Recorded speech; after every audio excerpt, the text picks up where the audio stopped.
அம்பேத்கர் அடிப்படையில் அரசியல்வாதி தானே. அவர் வந்து எவ்வளோ கஷ்டப்பட்டார், அவர் அந்த அரசியலமைப்பை உருவாக்குவதற்கு எவ்வளோ கஷ்டப்பட்டார். அப்போ இது இரண்டும் சேர்த்து தான். நான் வந்து அம்பேத்கர் குறித்து பேசவே இல்லை என்ற கருத்தை நான் வந்து ஏற்கவும் மாட்டேன். அதே மாதிரி இங்கே வந்து அரசியல் மட்டும்தான் பேசப்பட்டது ஏற்க மாட்டேன். ரெண்டுமே பேசப்பட்டது. எந்த அளவில் பேசப்பட்டது என்பதை மிகச் சரியாகவே அவர் செய்தார். எங்களுக்கு இல்லாத ஒரு கோபம் எதுக்கு விஜய் அவர்களுக்கு? இப்போ வேங்கை வயல் பற்றி பேசுகிறாரு, இப்போ அவர் வேங்கை வயலுக்கு போனாரா? கட்சி தொடங்கினதுக்கப்புறம் தான் ஒரு முறை போய் பார்த்துருக்கலாம்ல. போகணும், கண்டிப்பாக. அது நியாயமான குரல் தான். பரந்தூருக்கும் போகணும், பாதிக்கப்பட்ட எல்லா இடங்களுக்கும் போகணும். போவார்.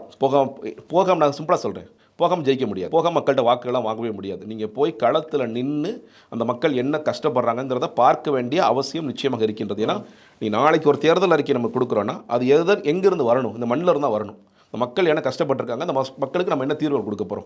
இன்றைக்கி வந்து மழை வெள்ளம் குறித்து நம்ம நீண்ட அறிக்கைகள் கொடுக்குறோம். நம்ம வந்து ஃபோட்டோ ஷூட் அரசியல் பண்ணாதீங்கன்னு சொல்லி சொல்கிறோம். அப்போ நம்ம முன்வைக்க போகிற தீர்வுகள் என்ன? ஒரு நடைபயணம், சுற்றுப்பயணம் எல்லாமே திட்டங்களில் இருக்கிறது, நிச்சயமாக இருக்கும். ஆனால் அதற்காக நீங்கள் இதை பற்றி பேசவே கூடாது. நீங்கள் எல்லாமே களத்துக்கு போய் தான் நீங்கள் பேசணும்னு சொல்கிறது தவறு.